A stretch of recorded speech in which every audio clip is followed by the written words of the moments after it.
Hello everyone, कैसे हो सभी गाइस। आशा करते हैं आप लोग बहुत अच्छे होंगे। गाइस, मेरा नाम है Vijay and I welcome all of you in this learning of begin process. So my dear students, जैसे कि आप लोगों को बताया गया है कि क्लास 10 का जो भी सिलेबस है आप लोगों का साइंस का, वो हम धीरे धीरे आप लोगों को कंप्लीट करवाएंगे। तो ये जो जर्नी है आज से स्टार्ट हो रहा है गाइस। तो इस जर्नी में आप लोगों का पूरा सपोर्ट चाहिए और पूरा जो है कोशिश करेंगे अच्छे से पूरा चीजों को कंप्लीट करने में, राइट। अच्छे अच्छे मतलब कॉन्सेप्ट जो भी है बहुत नेचुरल वे में जैसे आप लोग समझ पाओ, ठीक है। पूरा वही कोशिश रहेंगे मेरा क्लास में, तो बहुत फ्रेंडली अप्रोच रहेंगे, ठीक है। आप लोग बस आराम से देखते रहो वीडियो को एंड जो भी इंपॉर्टेंट चीज यहाँ पर हम लोग लिखेंगे, आई मीन लिखा जाएगा, तो आप लोग नोट्स करते जाओ, ठीक है। तो चलो स्टार्ट करते हैं आज का क्लास। तो गाइस, ये जो पहला क्लास होगा ये केमिस्ट्री का होगा एंड डेफिनेटली आप लोगों को पता होगा कि according to our chemistry I mean NCERT class 10 CBSE board, जो पहला चैप्टर है आप लोगों का नाम है केमिकल इक्वेशन एंड रिएक्शंस। तो उसी चैप्टर से जो है हम लोग अपना रास्ता जो है मतलब जर्नी स्टार्ट करने वाले हैं, ठीक है। तो चलो आज पहला लेसन होगा, पहला लेक्चर होगा। तो देखते हैं कहां तक हम लोग पहुंच सकते हैं। चलो, तो बहुत बेसिक सा चीज है और इंपॉर्टेंट भी है और इंटरेस्टिंग भी है। तो बस हेडिंग लगा लो आप लोग अपनी कॉपी में, ठीक है। ये रेड मार्कर कहाँ गया? ओके। सो चलो देखो स्टूडेंट्स, हेडिंग लगाओ chemical equation and reaction. Chemical equation and reactions. तो ये पहला चैप्टर है आप लोगों का, यू कैन से चैप्टर 1, ठीक है। केमिस्ट्री का पहला चैप्टर है और केमिकल रिएक्शंस एंड इक्वेशन, और जो भी बोलो इसको, पहले बुक में ऐसा लिखा गया है अपना रिएक्शन। तो देखो क्या है कि केमिकल रिएक्शन एंड इक्वेशन में आपको क्या चीज के बारे में पता होगा डेफिनेटली, किस मतलब जो बेसिक पॉइंट है वो क्या है कि एक रिएक्शन होगा और उस रिएक्शन में क्या चीज ऑब्जर्व करेंगे और उस रिएक्शन को कैसे रिप्रेजेंट करेंगे, ठीक है। बस ये तीन चार चीजें हैं जो कि यहाँ इस चैप्टर से सीखने वाले हैं। और हाँ, काइंड ऑफ रिएक्शन मतलब डिफरेंट डिफरेंट जो भी रिएक्शंस आता है, लाइक डिकम्पोजिशन आपका हो गया, like double decomposition, like displacement हो गया, सब्स्टिट्यूशन, लाइक दिस आर मतलब रिएक्शंस क्या होते हैं, राइट। उसके बाद रिएक्शंस को कैसे रिप्रेजेंट किया जाता है, सेकंड। एंड थर्ड वन कि what are the observation during the reactions, कि कैसे पता चलेंगे कि हाँ ये रिएक्शंस हुआ है, लाइक ये चीज। और different type of reactions, kind of reactions, type of reactions. तो ये चार चीज इस चैप्टर का बेसिस है एकदम, ठीक है। पिलर है, four pillar of these are the four pillars of this chapter. अगर इन चारों को अच्छे से समझ लिए तो चैप्टर में कुछ है नहीं। तो बहुत सारा बात कर लिया, अब हम लोग स्टार्ट करते हैं हमारा पढ़ाई। तो देखो क्या है कि डे टू डे लाइफ में जो भी चीज हम लोग देखते हैं ना, बहुत सारा रिएक्शंस होता रहता है, तो बस उन लोगों एनसीईआरटी क्या किए हैं, जैसे आप लोग समझ पाओ कि कुछ जाना पहचाना रिएक्शंस को पिक किए उन लोग। जैसे पहले बोला कि देखो मिल्क को अगर रख दिया जाएगा, ठीक है। आपको मान के चलो आपके पास एक गिलास मिल्क है और क्या है, इस मिल्क को आप रख दो। मिल्क सभी का फेवरेट है, एक्चुअली स्टूडेंट का तो होना चाहिए, राइट। तो देखो ये मिल्क का जो है, ये मिल्क आप लोग क्या कर दिया, रख दो ऐसे नॉर्मल, ठीक है। समर में रख दो डेफिनेटली, अभी का समर सीजन चल रहा है, आप लोग पता है कितना हाई टेम्परेचर है, 40-42 डिग्री तो नॉर्मल है अभी। सो गाइस, ये समर में क्या करते हैं, एक ग्लास मिल्क को रख दो ऐसे नॉर्मली। अब आप लोग ऑब्जर्व करो, ठीक है। रात में रखो और सुबह देख के उठ के देखो कि क्या हालत होता है इसके साथ। तो ये एक ऑब्जर्वेशन आप लोग घर में कर सकते हो। नेक्स्ट देखो क्या होता है कि कोई भी आयरन का बना हुआ, आयरन का कोई भी बना हुआ, मान लो कि आप कोई आयरन का नेल ले लो, ठीक है। और आयरन का कोई भी चीज ले लो, ठीक है। आयरन का कोई भी ऑब्जेक्ट आर्टिकल्स ले लो, राइट। डोर ले लो, आयरन का डोर, ठीक है। तो क्या होगा कि अगर इन लोगों को रखेंगे ऐसे, नाइफ ले लो, ठीक है।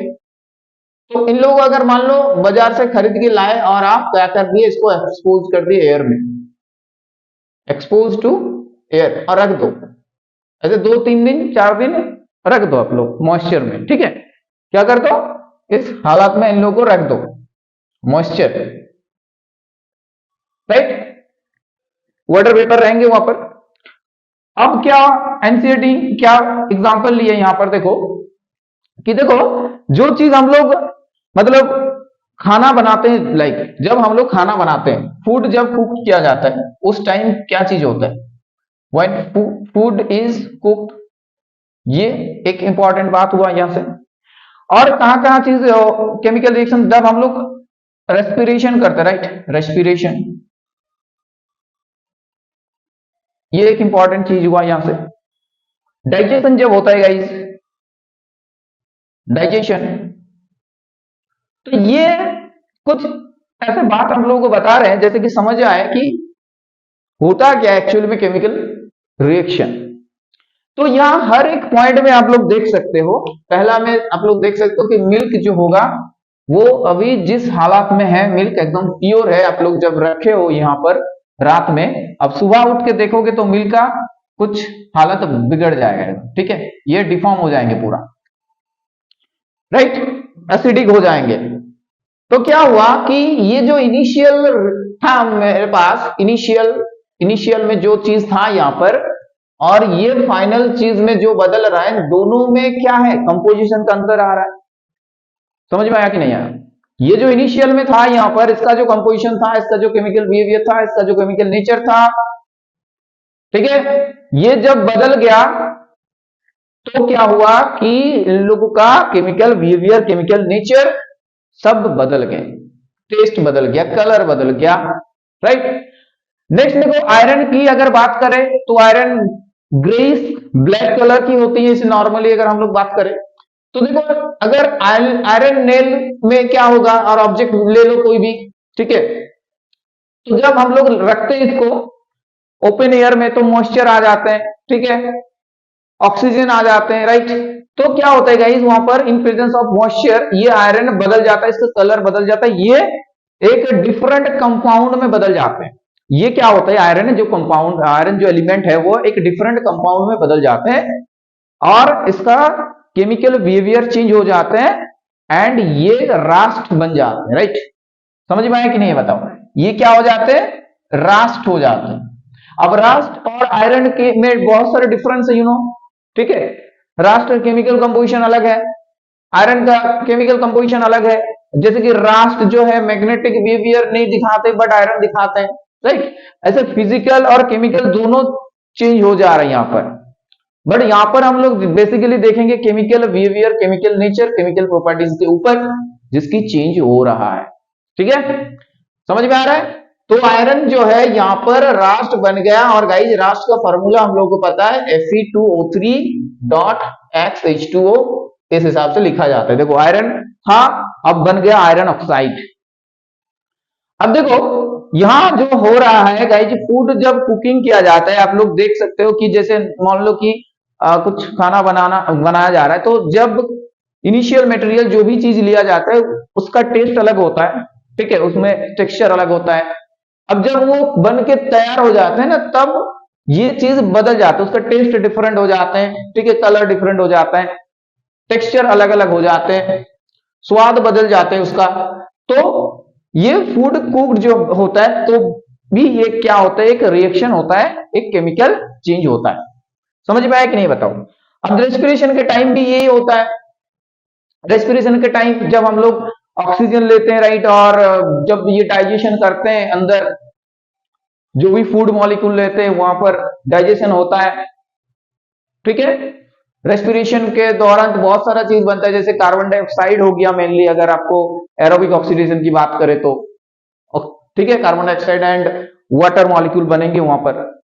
एनारोबिक ऑक्सीडेशन भी होता है वहां पर, अल्कोहल, कार्बन डाइऑक्साइड, ये सब बनता है, राइट। और लैक ऑफ ऑक्सीजन के प्रेजेंस में देखेंगे तो ये लैक्टिक एसिड बना लेते हैं, मसल्स क्रैम्प्स के दौरान ये चीज दिखाया जाता है। तो देखो ये यहां पर भी क्या हुआ, केमिकल चेंज हुआ, डाइजेशन भी क्या है, केमिकल चेंज होता है इस प्रोसेस में भी। तो जो चीज समझने के लिए यहाँ पर ये सब एग्जाम्पल लेने का जो मकसद है, उसका एक ही कारण है कि स्टूडेंट्स को समझ आए कि व्हाट इज केमिकल चेंज। और गाइस ये केमिकल चेंज ही जो है ना, ये केमिकल रिएक्शंस का केमिकल चेंज हो रहा है, मतलब उस चीज को हम लोग केमिकल रिएक्शन से प्रेजेंट कर देंगे, मतलब करेंगे बाद में, राइट। मतलब ये चीज है कि केमिकल रिएक्शन मतलब डेफिनेटली आप लोग समझ सकते हो कि केमिकल चेंज के साथ रिलेटेड है ये, राइट। मतलब जो केमिकल चेंज हो रहा है उस चेंज को रिप्रेजेंट करेंगे हम लोग by means of chemical equation. और एक बात इंपॉर्टेंट है कि कहीं भी इसमें पांचों केसेस में क्या हो रहा है कि केमिकल चेंज हो रहा है। तो केमिकल चेंज कब होंगे? जब वहां पर केमिकल रिएक्शंस होंगे। समझ में आ रहा है कि नहीं आया? केमिकल रिएक्शन जब भी होंगे वहां पर केमिकल चेंज होना एकदम मतलब तय है, होगा एकदम 100% होंगे। तो केमिकल चेंज मतलब केमिकल रिएक्शन हो रहा है, राइट। अब यही केमिकल रिएक्शंस को आगे जाके हम लोग वर्ड में मतलब एक्सप्रेशन केमिकल इक्वेशन से उसको कैसे रिप्रेजेंट करेंगे वो चीज देखेंगे, फिर बैलेंसिंग आएंगे, ऐसे ऐसे धीरे धीरे करके चीजें बढ़ते हुए चलेंगे। बट अभी जो है बेसिस आप लोगों का बना रहे हैं, तो ध्यान से सुनना है बस आप लोगों को। ये चीज क्लियर हुआ कि नहीं कि केमिकल चेंज जो हो रहा है, केमिकल चेंज, केमिकल रिएक्शंस, ये चीज इंपॉर्टेंट है यहां पर। हाँ, दोनों term chemical change and chemical reaction. तो जब भी केमिकल रिएक्शन हो रहा है भाई केमिकल चेंज तो होगा, ठीक है। तो ये दो पार्ट आप लोग लिख लो कि केमिकल रिएक्शन, इसके कारण क्या हो रहा है? आपका केमिकल चेंज हो रहा है। समझ में आया कि नहीं है? बताओ, ये समझ में आया कि नहीं आया? कि पहले तो भाई केमिकल रिएक्शंस होंगे उसके बाद चेंज होंगे, राइट। तो chemical change leads to chemical, chemical reaction leads to chemical change. Clear हुआ ये चीज? अब देखो इसको और भी बहुत अच्छे तरीके से हम लोग समझ सकते हैं वन बाय वन करके। एक मिनट आप लोग जस्ट वेट। एक्टिविटी से चीजों को कैसे समझा जाता है अच्छे से, उसके ऊपर हम लोग अभी काम करेंगे। तो देखो एनसीईआरटी में एक्टिविटी बहुत सारा है, तो हर एक एक्टिविटी को बहुत अच्छे से समझेंगे। पहला एक्टिविटी जो बता रहा है कि क्या बोल रहा है कि एक मैग्नीशियम रिबन लो। एक्टिविटी 1 में जो बोल रहा है कि एक क्या लेना है? एक मैग्नीशियम रिबन लेना है। तो आप लोग ऐसे करके एक मैग्नीशियम रिबन बना लो, ठीक है। ऐसे करके एक मैग्नीशियम रिबन बना लो, राइट। ये क्या है? आपके पास मैग्नीशियम रिबन है, मैग्नीशियम रिबन।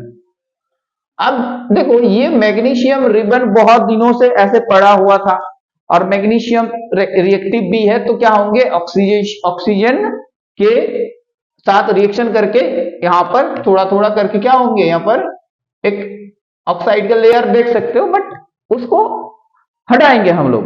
कैसे हटाएंगे ना?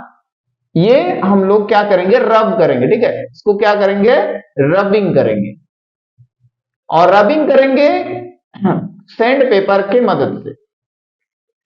सैंड पेपर देखें आप लोग, तो सैंड पेपर ऊपर उसका रब कर देंगे तो ये जो पॉइंट दिख रहा है आप लोगों को ऑक्साइड का लेयर, वो हट जाएंगे और ये पूरा क्लीन एक सरफेस प्रोवाइड करेंगे, राइट।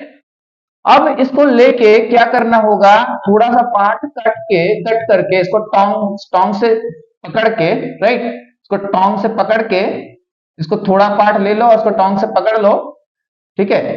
इसका एक छोटा सा यूनिट अलग करके टोंग से इसको पकड़ लो, ठीक है। अब नेक्स्ट क्या करेंगे कि बर्नर से क्या करना है? इसको गर्म करना है, हीट करना है, राइट। बर्नर को जो फ्लेम है गाइस, ये जो बर्नर का फ्लेम है, इससे क्या करना है? इस मैग्नीशियम को बर्न करना है। अब जब ये बर्न करेंगे तब क्या होगा कि ये जल उठेंगे, राइट। ये सावधानी के साथ करना होगा हम लोगों को, इसी वजह से कि आंखों में ये तकलीफ पहुंच सकता है अगर इसका जो डेजलिंग लाइट है वो आ जाए। तो डेफिनेटली थोड़ा डिस्टेंस मेंटेन करके विथ केयर के साथ ये चीज हम लोग परफॉर्म करने वाले हैं, लैब में आप लोग कर सकते हो, तो with the help of teacher definitely. तो डेजलिंग लाइट जो है यहां पर अभी देख सकते हो आप लोग, डेजलिंग लाइट एक व्हाइट कलर का, व्हाइट डेजलिंग लाइट यहां पर क्या होंगे गाइस, अपीयर होंगे, राइट। तो ये उसके बाद ये क्या होगा, पूरा बर्न होके एकदम उसका एस बन जाएंगे, एसएस बन जाएंगे, बनेंगे कि नहीं बताओ, एस बन जाएंगे। किसी भी चीज को आप लोग बर्न कर रहे हो तो डेफिनेटली क्या होंगे वहां पर, एसएस बन जाएंगे। और ये बर्निंग हो रहा था obviously in presence of, in air हो रहा था, राइट, मतलब ऑक्सीजन के प्रेजेंस में हो रहा था। अब ये जो एसएस है इसको आप लोग क्या करोगे, एक चाइना डिश में क्या करेंगे, कलेक्ट करोगे। इस एसएस को क्या करोगे, एक चाइना डिश में जो है ऐसे कलेक्ट करना है, राइट। ये क्या है आपका मैग्नीशियम एसएस है, मतलब बर्निंग के बाद। तो डेफिनेटली आप लोगों के दिमाग में ये चल रहा है कि सर ये एसएस हो क्या सकता है, क्या हो सकता है ये चीज। तो डेफिनेटली आप लोगों को बता दे रहे, ध्यान से सुनो और लिख भी लो कॉपी में कि ये जो एसएस है आपके पास, ये है आपका मैग्नीशियम ऑक्साइड, ठीक है। ये क्या है, मैग्नीशियम ऑक्साइड, मैग्नीशियम ऑक्साइड, ठीक है। अब मैग्नीशियम ऑक्साइड का नेचर क्या होगा, डेफिनेटली ये एक मेटल ऑक्साइड है, तो आपका यहां पर जो नेचर होने वाला है इसका, ये बेसिक नेचर होंगे। क्लियर है, ये क्लास 8 में था आप लोग आई थिंक, तो बेसिक नेचर का होंगे ये। अब ये magnesium oxide air, I mean इसको आप लोग रख दो, मतलब पूरा चीज समझ में आ गया क्या क्या हुआ यहां पर मैग्नीशियम को बर्न करने के बाद। तो ऑब्जर्वेशन क्या किए कि ऑब्जर्वेशन यहां पर से आया है ये डेजलिंग लाइट वाला व्हाइट कलर का, ठीक है। तो कोई भी केमिकल रिएक्शन जब होता है ना, तो कुछ ना कुछ ऑब्जर्वेशन हम लोग करते हैं। जैसे यहां पर जो ऑब्जर्वेशन किया जा रहा है गाइस, ये लाइट आ रहा है डेजलिंग लाइट व्हाइट कलर का, ये ऑब्जर्वेशन हम लोग यहां पर देख सकते हैं। अब देखो नेक्स्ट और एक रिएक्शन हम लोग यहां पर देखेंगे, उसके ऊपर हम लोग अभी चर्चा करेंगे। तो डेफिनेटली एक्टिविटी 2 में अभी हम लोग जाएंगे, ओके। अब एक्टिविटी 2 क्या बता रहा है कि देखो आप क्या करोगे, आप क्या करोगे कि डेफिनेटली आपके पास एक छोटा सा करके क्या है टेस्ट ट्यूब है, और उस टेस्ट ट्यूब में क्या है ना, उस टेस्ट ट्यूब में है क्या, पोटेशियम। आपके पास दो चीज होना चाहिए, ठीक है, एक होना चाहिए आपके पास पोटेशियम आयोडाइड और लेड नाइट्रेट, ठीक है, ये दोनों चीज होना चाहिए। तो ये जो टेस्ट ट्यूब है यहां पर, इस टेस्ट ट्यूब, ये जो टेस्ट ट्यूब है इस टेस्ट ट्यूब में क्या लेने वाले हैं अभी हम लोग ना, कोई भी ले लो आप लोग, पोटेशियम आयोडाइड ले लो, चलो। तो यहां पर पोटेशियम आयोडाइड का सॉल्यूशन है। अब और एक दूसरा जो है टेस्ट ट्यूब आप लोगों के पास है, ओके, यहां पर और एक टेस्ट ट्यूब है, जिस टेस्ट ट्यूब में क्या है लेड नाइट्रेट का सॉल्यूशन है। PbNO3 होल ट्वाइस होता है, ठीक है। इसको देखो, लेड नाइट्रेट का फॉर्मूला होता है लेड 2+ और नाइट्रेट होता है आपका -1, 2 हो गया, यहां से 1 हो गया। जिन लोग भूल गए हो, ठीक है, भूल चुके हो जो लोग, उन लोग याद कर लो थोड़ा कैसे केमिकल फॉर्मूला लिखा जाता है, PbNO3 होल ट्वाइस, राइट। तो ये सही लिखे हम। तो लेड नाइट्रेट और एक में ले लिए हम लोग पोटेशियम आयोडाइड सॉल्यूशन। अब दोनों को क्या करेंगे, मिक्स कर देंगे, मतलब थोड़ा थोड़ा करके यहां पर डालो उसमें, ठीक है, ऐसा करके डालो। अब जब इसमें डाला गया गाइस तो क्या होंगे, अब ध्यान से सुनो कि दो रिएक्टेंट पहले अलग अलग थे, मतलब पोटेशियम आयोडाइड अलग थे और लेड नाइट्रेट अलग थे। तो दोनों अलग थे, तो दोनों के बीच में कोई भी रिएक्शंस नहीं होंगे, दोनों सेपरेट है। अब दोनों को क्या किया, मिक्स कर दिए, दोनों सॉल्यूशन बना हुआ था, उन दोनों को एक साथ मिक्स कर दिए।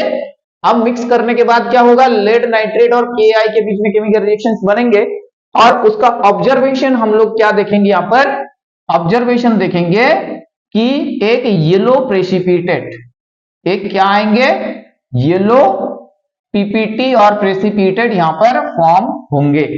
अब आप लोग बताओ कि ये जो येलो प्रेसिपिटेट आया है यहां पर, वो किसके कारण आया है, किन दोनों आयंस के बीच में रिएक्शन होने के बाद ये चीज बन के तैयार है।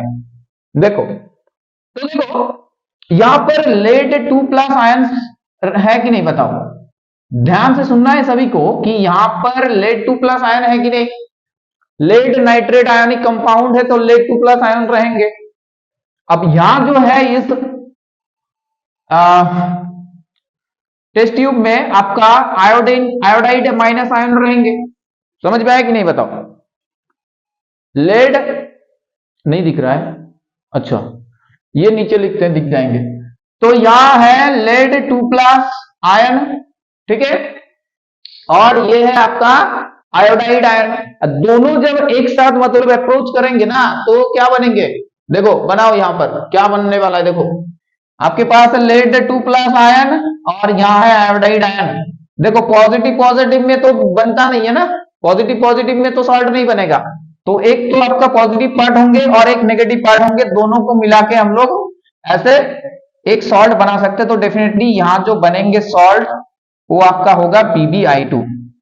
समझ में आया कि नहीं बताओ। लेड आयोडाइड जो होगा वो आपके पास अभी इस हिसाब से बनेंगे। समझ में आया।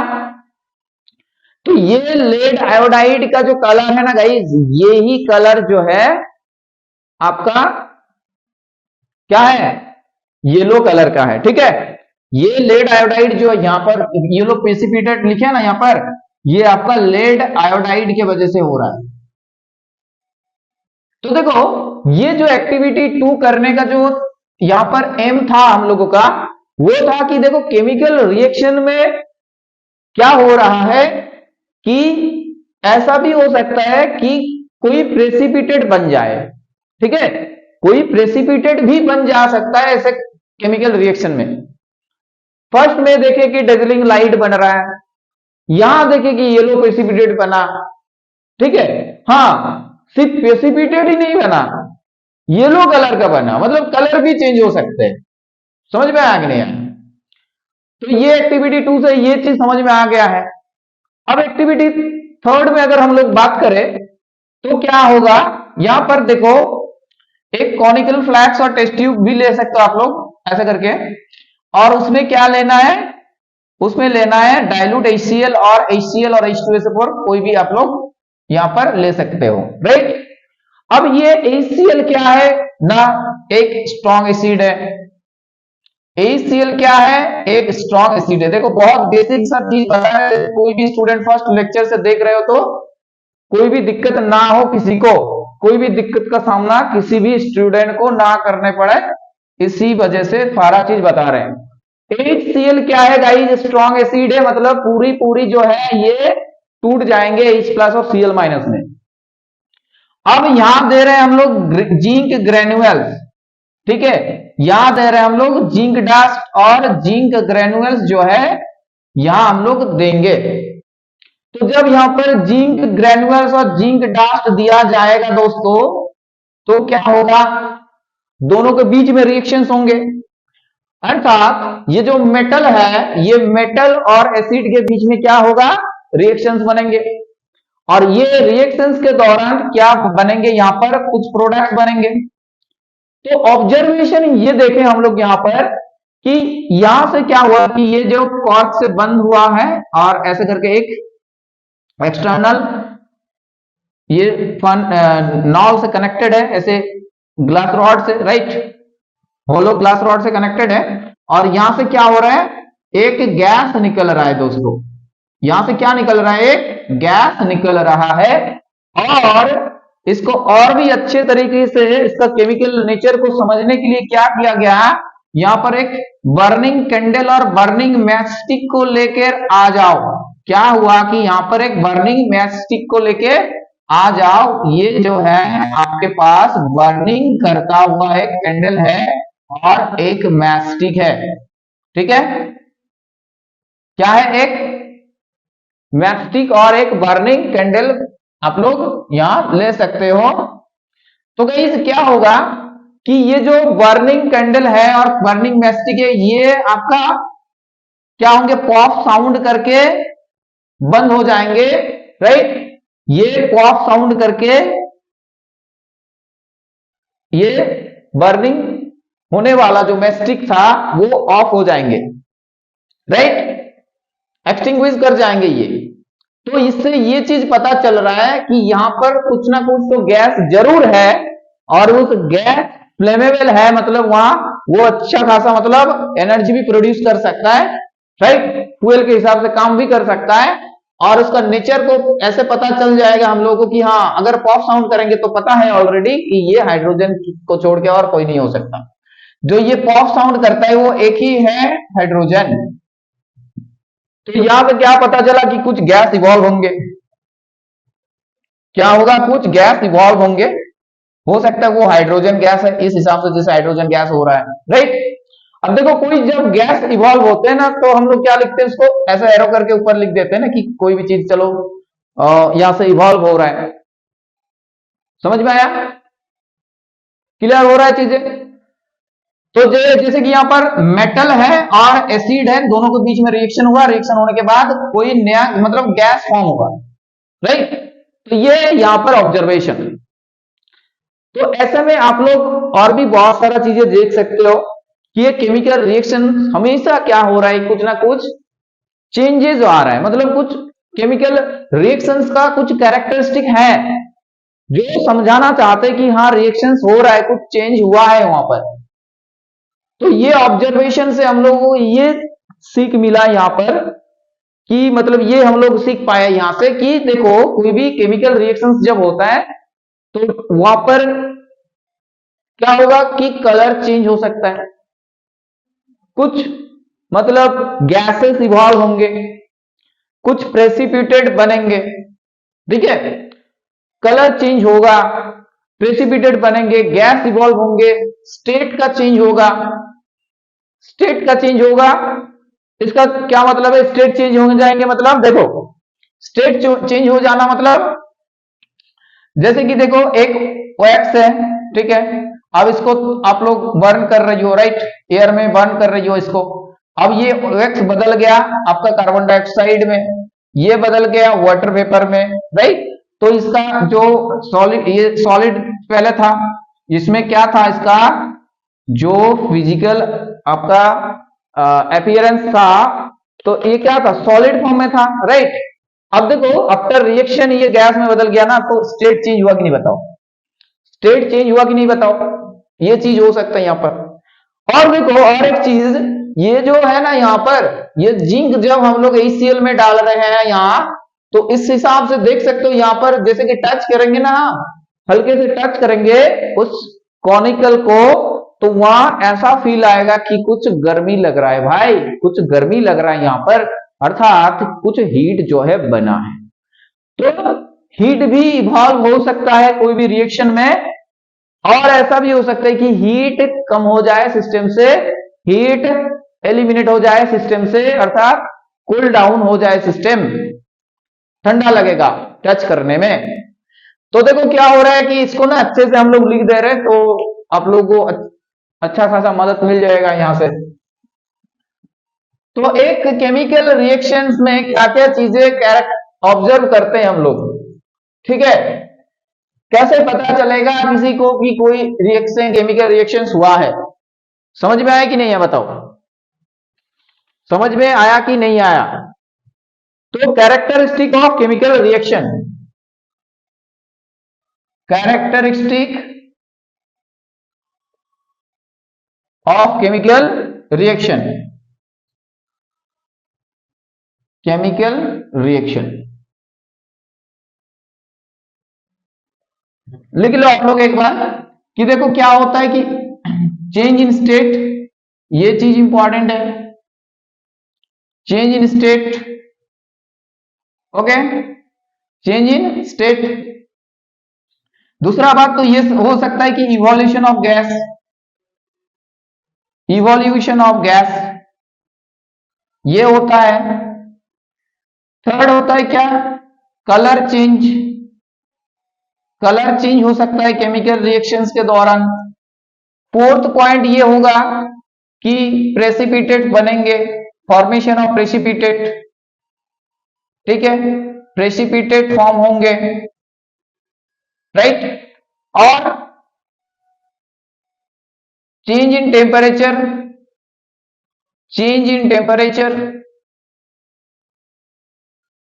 ठीक है। तो ये 5 पॉइंट आप लोग बहुत अच्छे से दिमाग में सेट कर लो कि ये 5 चीजें हो रहा है तो केमिकल रिएक्शंस कहीं ना कहीं टेक्स प्लेस हुआ है। ओके, चेंज इन स्टेट कहां हुआ आप लोग को बताएं कि एक एग्जांपल और भी अच्छे से लेते हैं। वैक्स वाला एग्जांपल बहुत आसान था। जैसे आप कोई भी वैक्स को गर्म कर रही हो, राइट, उसको बर्न कर रहे हैं तो वो कार्बन डाइऑक्साइड एंड वाटर में बदल रहा है, तो ये भी स्टेट का चेंज का एक रिएक्शन है। अब देखो यहां और भी एक एग्जांपल से हम लोग चीजों को समझ सकते हैं। जैसे कि कैल्शियम कार्बोनेट है, राइट, क्या है आपके पास, कैल्शियम कार्बोनेट है और उसको आप लोग HCl में डिसॉल्व कर रही हो, तो क्या होगा कि ये पूरा डिसॉल्व हो जाएंगे, ठीक है, ये पूरा डिसॉल्व हो जाएंगे यहां पर और CO2 गैस निकलेंगे और एक कलरलेस सोल्यूशन बनेंगे यहां पर, ठीक है। एक क्या बनेंगे यहां पर, एक सोल्यूशन बनेंगे, कैल्शियम, कैल्शियम क्लोराइड का एक सोल्यूशन यहां पर बनेंगे और ये चीज होंगे और आपके पास क्या रहेगा, वाटर, राइट। ऐसे ही तो बनेगा ना, यहां पर देखेंगे हम लोग केमिकल रिएक्शंस में जब बात करेंगे अच्छे से। बट अभी जो बता रहे हैं आप लोगों को कि ये जब कैल्शियम कार्बोनेट हम लोग यूज कर रहे थे यहां पर as a initial material, as a reactant, तो ये था आपका सॉलिड में। अब देखो ये गैस में बदल गया, हुआ कि नहीं, कार्बन डाइऑक्साइड गैस है तो गैस में बदल गया। तो सॉलिड से हुआ गैस आपका, solid changes into gas, that means state यहां पर क्या हुआ, चेंज हुआ है। अनदर एग्जांपल लेते हैं, देखो ये बाइक में जो पेट्रोल वगैरह यूज करते हैं हम लोग, राइट, गाड़ी में, कार में, तो पेट्रोल क्या होता है, जब हम लोग पेट्रोल को उस बाइक का जो पेट्रोल उसमें देते हैं, राइट, फिल करते हैं पेट्रोल में, पेट्रोल को, तो वहां पर देखते हो कि पेट्रोल पानी जैसा है, लिक्विड जैसा है, फ्लो हो रहा है, लाइक लिक्विड जैसा है। अब जब वो बर्न करते हैं, मतलब जब वहां उसमें आग लगा दो, आई मीन जब वो बर्न करेंगे तो आफ्टर दैट क्या होगा, वो पेट्रोल गैस में बदल जाएंगे, right, carbon dioxide and water में, क्योंकि हाइड्रोकार्बन है। तो यहां पर भी क्या हो रहा है कि पेट्रोल जो है आपका लिक्विड स्टेट में था, बट वो जब बर्न हुआ उसका, ठीक है, तो ये गैसेस में बदल गए, तो ये भी होगा आपका combustion of petrol, combustion of fuel, right. अब देखो इवोल्यूशन ऑफ गैस वाला तो कॉन्सेप्ट समझ गए हम लोग, इवोल्यूशन ऑफ गैस वाला कॉन्सेप्ट समझ गए कि जिंक में अगर HCl डाला जाएगा तो वहां से क्या होंगे, आपका हाइड्रोजन गैस निकलेंगे। समझ में आया कि नहीं बताओ, हाइड्रोजन गैस निकलेंगे, क्लियर हुआ, राइट। अब देखो कलर चेंज वाला कॉन्सेप्ट कहां हम लोग देखे ना, कलर चेंज वाला कॉन्सेप्ट देखे, जैसे पोटेशियम आयोडाइड था, वहां पर भी उसका अलग से कुछ कलर नहीं था पोटेशियम आयोडाइड का, और पोटेशियम आयोडाइड के साथ कौन था, सोडियम नाइट्रेट और लेड नाइट्रेट था, right, lead nitrate, lead nitrate था आपका। अब देखो इसका भी कोई कलर नहीं है, ऐसे नॉर्मली दोनों अगर देखेंगे टेस्ट ट्यूब कलरलेस है, बट जब मिक्स कर दो तो क्या होगा, वहां पर कलर चेंज हो रहा है due to the formation of precipitate PbI2, yellow colour का, याद रख लेना। समझ में आया ये पॉइंट, तो प्रेसिपिटेट फॉर्म होगा, ये वाला रिएक्शंस ये समझा रहा है कि हाँ प्रेसिपिटेट भी बन सकता है भाई।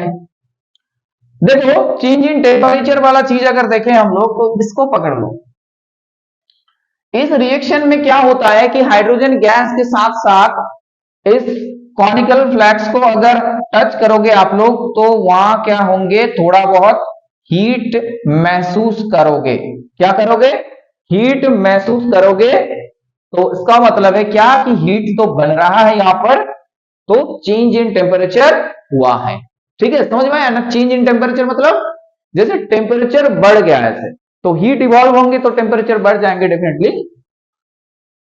तो ये इंपॉर्टेंट एक पॉइंट है। तो देखो गाइस एक चीज ना यहां से आप लोग थोड़ा दिमाग लगाओ कि एक केमिकल चेंज में क्या एक ही उसका कैरेक्टरिस्टिक रहेंगे क्या? एक ही चेंज देख पाएंगे हम लोग, एक ही ऑब्जर्वेशन नोटिस कर पाएंगे? जैसे कि स्टेट चेंज होगा और कोई नहीं, कुछ नहीं होगा। जैसे गैस इवॉल्व हो गया तो वो एक ही कैरेक्टरिस्टिक है और कोई दूसरा कोई और चीज एक साथ नहीं हो सकता साइमल्टेनियसली। तो ये सही नहीं है। मतलब एक chemical reactions leads to different different changes, right? एक साथ वो डिफरेंट डिफरेंट चेंज हो कर सकता है, राइट? मेनी चेंजेस हो सकते हैं उसमें, एक से ज्यादा। जैसे यहां पर देखो, ये वाला रिएक्शंस में देख सकते हो आप लोग, के आई प्लस लेड नाइट्रेट, इसमें लेड आयोडाइड भी फॉर्म हो रहा है, मतलब येलो कलर भी चेंज हो रहा है और एक प्रेसिपिटेट भी बन रहा है। तो दोनों कैरेक्टर एक साथ आ रहा है इस रिएक्शन में। ये जिंक और एलसीएल में देखो, गैस इवॉल्व हो रहा है, गैस इवॉल्व हो रहा है एंड साथ साथ क्या हो रहा है, आपका चेंज भी हो रहा है टेम्परेचर का। तो दोनों हो गया देखो एक साथ। फिर तुम्हें और भी बहुत सारा चीज मिल जाएंगे जहां पर आप लोग क्या कर सकते हो कि बहुत सारा 2-3 ऑब्जर्वेशन एक साथ नोटिस कर रहे हो कि हाँ इस रिएक्शन के साथ ये सब एक साथ टेक्स प्लेस हो रहा है, ठीक है? तो वो कोई बात नहीं कि जैसे कि एक रिएक्शन में एक ही चेंज देख सकते हो, नहीं, 2-3-4 भी हो सकता है। ऐसे स्टेटमेंट बेस्ड सवाल यहां से पूछा जाएगा तो इस हिसाब से डील करना है। देखो बहुत बेसिक से काम कर रहे तो डेफिनेटली आप लोगों को किसी भी पॉइंट में कोई भी दिक्कत नहीं होना चाहिए, ठीक है? अब देखो ये इतना सारा चीज बताने के बाद, और हाँ टेम्परेचर का दो चीज होता है एक्चुअली, टेम्परेचर वाला कॉन्सेप्ट क्लियर कर देते हैं आप लोगों को कि देखो एक रिएक्शन में जब हीट इवॉल्व होते हैं गाइस, ठीक है, हीट जब इवॉल्व होते हैं, इसको थोड़ा इरेज कर देते हैं यहाँ पर, ठीक है? दिखाई दे रहा है ना सब सही से? हाँ, तो देखो हीट जब इवॉल्व होते हैं ना, हीट क्या होता है जब इवॉल्व होते हैं कभी रिएक्शन में, इवॉल्व होने का मतलब समझते हैं ना आप लोग कि बन रहा है, ठीक है, फॉर्म हो रहा है, वहां पर हीट बन रहा है वहां पर, ठीक है, हीट बन रहा है, एमिट हो रहा है हीट। तो जब हीट वहां पर इवॉल्व होते हैं तो वो वाला रिएक्शन को क्या बोलते हैं हम लोग? एक्सोथर्मिक, ठीक है, एक्सोथर्मिक, याद रख लेना है। अब जब एक्सोथर्मिक रिएक्शन होता है तब बाहर का जो एनवायरमेंट होता है ना, जैसे बाहर का एनवायरमेंमेंट मतलब ये जो यहां देख रहे हो बीकर हो सकता है, कोई कॉनिकल फ्लैक्स हो सकता है जिसमें रिएक्शंस कर रहे हैं हम लोग, ठीक है, वो वेसल्स हो सकता है, जैसे टेस्ट ट्यूब हो गया, तो वो आपका गर्म हो जाएंगे। उसको टच करोगे तो फील आएगा कि हाँ ये गर्म हो गया, तो उससे समझ जाना है कि वहां पर क्या हुआ कि हीट इवॉल्व हुआ है। तो ये एक्सोथर्मिक रिएक्शंस का आपका एक पार्ट है जहां हीट क्या होंगे, इवॉल्व हो रहा है। और इसको क्या लिखा जाता है गाइस? नेगेटिव लिखा जाता है। थर्मोडायनेमिक्स पढ़ोगे हायर क्लासेस में तो समझ में आएगा कि नेगेटिव होता है ये। एक्चुअली क्या होता है कि नेगेटिव का मतलब है कि सिस्टम के पास से हीट छोड़ के जा रहा है, तो सिस्टम का हीट कंटेंट कम हो रहा है कि नहीं, तो वही चीज यहां दर्शा रहा है। यहां पर नेगेटिव होने का मतलब वही है कि हीट जो है उसके पास से घट रहा है और वो बाहर एनवायरमेंट में जा रहा है, ठीक है? तो इसी वजह से क्या हो रहा है, नेगेटिव साइन आ रहा है। अब हीट जब कंज्यूम करते हैं मतलब हीट वो ले लेता है, ठीक है, हीट क्या होता है यहां पर, इवॉल्व ना होके कंज्यूम्ड होते हैं। हीट क्या होता है, कंज्यूम्ड होते हैं जहां पर, तो क्या होता है उस टाइम, उसको हम लोग बोलेंगे एंडोथर्मिक। क्या बोलेंगे गाइस? Endothermic, right? अब एंडोथर्मिक में क्या हो रहा है, कंज्यूम करने का मतलब क्या है? देखो कंज्यूम करने का मतलब है जैसे कि मान लो कोई खाना हम लोग कंज्यूम करें, तो खाना को अपने बॉडी में ले रहे हैं ना, तो मतलब उसको ग्रहण कर रहे हैं, राइट? खाना को ले रहे हैं, टेकिंग कर रहे हैं हम लोग। तो कंज्यूम करने का मतलब हम लोग खाना को ले रहे हैं, लाइक, तो यहां पर कोई सिस्टम है जहां हीट को खा रहा है, सर सोचो कि हीट को वो ले रहा है अपने पास, तो उसमें हीट कंटेंट बढ़ेगा कि नहीं? तो हर हीट कंटेंट जो है बढ़ रहा है, तो डेफिनेटली वहां पर पॉजिटिव साइन से उसको ऐसे दिखाया जाता है, राइट? तो हीट जो है आपका, ऐसा करके समझ सकते हैं कि कोई भी रिएक्शंस में ये हो सकता है कि हीट चाहे वो इवॉल्व हो जाए और हीट जो है वो कंज्यूम्ड हो जाए। तो एक्सोथर्मिक और एंडोथर्मिक ये दो टाइप का आपके पास रिएक्शंस बन के तैयार है। अब एग्जांपल देने से और भी अच्छे से चीजों को समझ सकते हैं हम लोग, तो ये ऊपर का हिस्सा थोड़ा बहुत इरेज कर देते हैं यहां पर। जैसे एक्सोथर्मिक का तो एग्जांपल आप लोगों के पास बहुत भर भर के हैं, जिंक और HCl का जो रिएक्शन अभी देखा है वो एक्सोथर्मिक है। आप कोई भी फ्यूल को बर्न करो, जैसे हाइड्रोकार्बन मीथेन को बर्न करो, तो ये सब क्या है, एक्सोथर्मिक रिएक्शन का एग्जांपल है। समझ में आया कि नहीं आता? Exothermic reactions, right. तो क्या हुआ कि कोई भी फ्यूल को जब हम लोग बर्न करेंगे, राइट, फ्यूल को जब हम लोग बर्न करेंगे तो वहां पर हीट क्या होंगे, बन जाएंगे। तो ये आपका हो गया एक्सोथर्मिक रिएक्शन, राइट। जब आप क्या करोगे, ऐसे जिंक प्लस HCl की जो विक्रिया हो रहा है यहां पर, तो यहां भी क्या हो रहा है कि हीट जो है वो बन रहा है, मतलब गर्म हो रहा है सिस्टम। तो ये भी आपका एक्सोथर्मिक रिएक्शन है, राइट। कोयला को अगर हम लोग बर्न करें, कोल को, तो वहां से भी बहुत सारा एनर्जी मिलेंगे, तो ये भी एक्सोथर्मिक है। चलो, अब एंडोथर्मिक रिएक्शंस क्या होता है, जहां हीट कंज्यूम होता है। तो हीट कहां कहां कंज्यूम होंगे, बताओ, हीट कहां कहां कंज्यूम होंगे? जहां पर कुछ तोड़ने की बात किया जाए, जहां पर कुछ ब्रेकिंग की बात किया जाए, तो ब्रेक करने में, कोई भी चीज को ब्रेक करते हैं तो क्या होता है कि एनर्जी लगता है कि नहीं, एनर्जी लगेगा। तो ब्रेकिंग के टाइम क्या होगा कि एनर्जी लगेगा, मतलब हीट एनर्जी लगेगा वहां पर। तो उस टाइम क्या होता है कि सिस्टम का हीट कंटेंट कम हो जाता है एंड डेफिनेटली ठंडा हो जाता है चीजें। जैसे कोई भी सॉल्ट ले लो आप लोग, सॉल्ट को जो जब हम लोग ब्रेक करेंगे, राइट, सॉल्ट को जब हम लोग ब्रेक करेंगे तो क्या होगा कि उस ग्लास की और बीकर की हीट जो है वो कम होगा एंड हीट फॉल हो जाएंगे, ठीक है। हीट जो होगा आपका वो फॉल हो जाएंगे, राइट, कम हो जाएंगे, और सॉल्ट भी ब्रेक हो जाएंगे, क्योंकि सॉल्ट मॉलिक्यूल को ब्रेक करने के लिए क्या होगा, उसको डिसॉल्व करना होगा पानी में, राइट। तो तोड़ने के लिए पानी में जो हीट है सिस्टम में, तो वो हीट फिर यूज हो जाता है उसमें सॉल्ट को तोड़ने के लिए, राइट।